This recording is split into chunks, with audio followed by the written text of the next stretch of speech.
Hey everyone, we're a Twitter-based end-of-day stock market price predictor. I'm Ben. I'm Sabina. And I'm Nan. And here we go. Here's a quick outline of what we're going to talk about. First, we'll go through our motivation and goals. Then we'll give you a architectural overview. We'll talk about our data set, how we cleaned our data, our machine learning model. We'll give you a demo, and finally have a discussion. So, why did we decide to do stocks, and why are we using the Twitter data set? For every company, its stock price changes millions of times every single day. However, all of this gets aggregated into one end-of-day price, which is representative of how the company did that day. Similarly, in Twitter, there are over 500 million tweets every single day. Using machine learning analysis, we can aggregate all of these tweets to represent one public sentiment about the company. And what is the stock price, but how the public feels that the company is doing anyway. In addition, Twitter is one of the most diverse public data sets out there, which means that we can reliably predict any kind of trend. The goals for this project were to gather and work with big data, experiment with the machine learning tools like Hadoop, Spark, and Mahout, utilize the skills that we learned in this class, and finally create a reliable end-of-day predictor. So, a quick overview of the architecture we used. In the beginning, we have data fetching, where we collect the quantile end-of-day price as well as the tweet data. We feed this into a machine learning model, which then puts into our web app. In our web app, it'll be interactive, so if you have a company of interest, we will take all the tweets for that day for that company, feed it into a machine learning model, and then that will accurately predict the end-of-day price behavior, which will be visualized in our web app. Now, regarding our data set, as we said before, we want to deal with big data. So when we were scraping initially Twitter via Twitter API, we only collected about 50 megabytes of tweets per day. And so in order to satisfy the requirement of size, as well as to just work with big data, we ended up finding an online dump, which was around 50 gigabytes per month. Now, this presented a lot of interesting challenges, which we'll cover later. So, also with scraping the quantile end-of-day prices, the dataset was much smaller, but it provided a complete history of all the company changes, and since we're only interested in end-of-day, we also had to deal with that. As Ben said, each month's dump compressed was over 50 gigabytes. When we uncompressed this data, that turned out to be over a terabyte of data, which took forever to not just download, but also parse. In addition, it had a nested structure for month, day, hour, and minute. So we had to create a bash script that went through and unzipped all of this. Once they were unzipped, we were able to store this in Hadoop. Each of those JSON files consisted of thousands of tweets. So in order to parse it for only the relevant data that we wanted, we used the JSON and pandas libraries in Python, and we looked through each entry to find the date, because that would correlate to the stock date, and also the text, any kind of hashtags, URLs, or retweets, because any of those could mention the company we were interested in. Here is an example now of the clean version. You can see the date and the actual Twitter text. This was then set up for TF-IDF using backwards. So regarding the quantile data, we first downloaded all the quantile information from the quantile API, and here's a quick example of all the data columns you had to deal with. And so we wanted to transform the data because our focus was on the price at close, which is the end-of-day price. So in order to do that, we first tracked the delta, which was the difference between the price of the end of day the day before and the current day. And then we calculated a movement, which was just up or down, represented as 0 or 1. And so on the right, you can see an example of our data ready for machine learning. So the last step before the machine learning model is to aggregate all the data together. So we have the quantile data, and we also have the Twitter data. We join them by dates, because some of the Twitter days they don't have a tweet, and some of the quantile days they don't have a stock price. So we have to drop all these days of not available data, and in the end we also have to make sure the data quality is okay, not having any duplications or unreasonable rows. And in the end, we have the data ready for training. For our machine learning model, we pick linear regression and feed it in and we transform the tweets using TF-IDF into bag-of-words model and feed it in as an X to the machine learning model. And the Y for our linear regression is the movement of our EoD price. And in the end, we build a web application for our users to interactively use our predictor.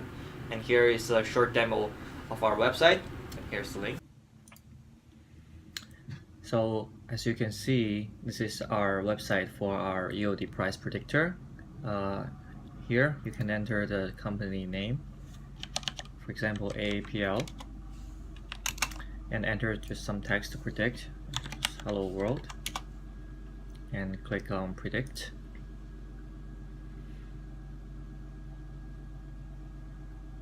and just wait for a while, wait for the app to run. Because it's running on Heroku server, so it's a little bit slow. So as you can see, the hello world, the tweet hello world leads to increase in stock price for tomorrow.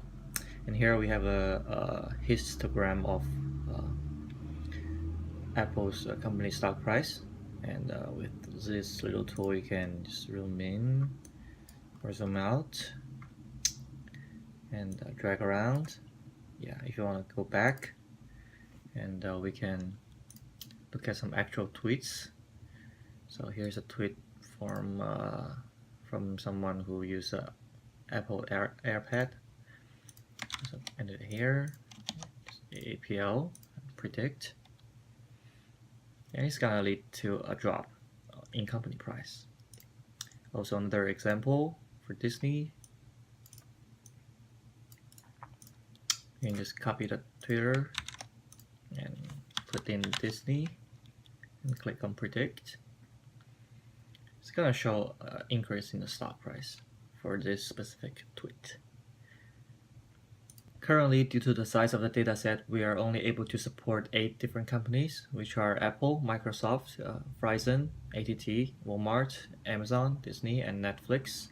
And also due to the data size, we are only able to use the past 3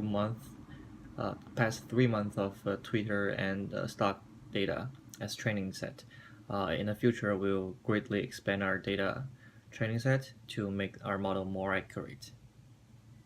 Okay, so we're back. Here's a quick overview of the workflow we just discussed. So in the beginning, we have our sources of Twitter and Quandl. We feed these into our storage of Hadoop, and then it's then cleaned with pandas, and then we feed this into our machine learning model, which is done with PySpark and scikit-learn. And finally, this interacts with the web app, which you just saw demoed. So, as a quick analysis of some of the things we came across, some of the issues with dealing with Twitter is that it actually relies on data purity, which is that Twitter does not know you're doing this kind of research on it. So theoretically, someone could game the system by flooding Twitter with a bunch of tweets about a company negatively or positively, and then playing the stock market based off of that. Also, another issue is that many tweets are complete garbage, which is that we have to handle that better with data parsing. So another problem with relying on Twitter for information is that if it's mentioned in droves on Twitter, the stock market probably already knows about it. So therefore, finding true insider info is extremely rare. A possible counter strategy this reveals is that you can take advantage of the herd mentality that's present on Twitter and then work in opposition of that. So some of the observations we made were that huge spikes in the frequency of tweets of a company were directly correlated to a change in trading volume for that company. So, for example, in our trading data set, we found that E3 rapidly boosted interest in Microsoft. We saw many, many tweets during that event. And also of interest is that for companies in pop culture, such as Netflix, the phrase Netflix and chill is tweeted on a constant basis, but it does not reflect anything about the company in that regard. And also for Amazon, many of the tweets about Amazon are actually just Amazon item links, which tells us more about current trends in buying and selling, not exactly about Amazon the company itself. And so what is more informative is that for certain companies such as Disney, if there's a special occurrence or some movie was just released that is very successful and Twitter blows up because of it, that gives us a better sense of public sentiment regarding that company. So some of the future work we want to do is improve feature engineering that can greatly expand our training data set, assign weight to tweets, for example. Also, we want to apply this model not just onto company tweets, but for specific pharmaceutical drugs mentioned on Twitter, or even for popular research to make for easier funding. So, in conclusion, using tweets is really more of a tool to be leveraged by an experienced trader who already knows about market behavior. But we cannot deny the influence of Twitter. For example, in Q1, a leaked tweet actually caused a 20% stock market crash for Twitter. And that was just a single tweet. So, thank you.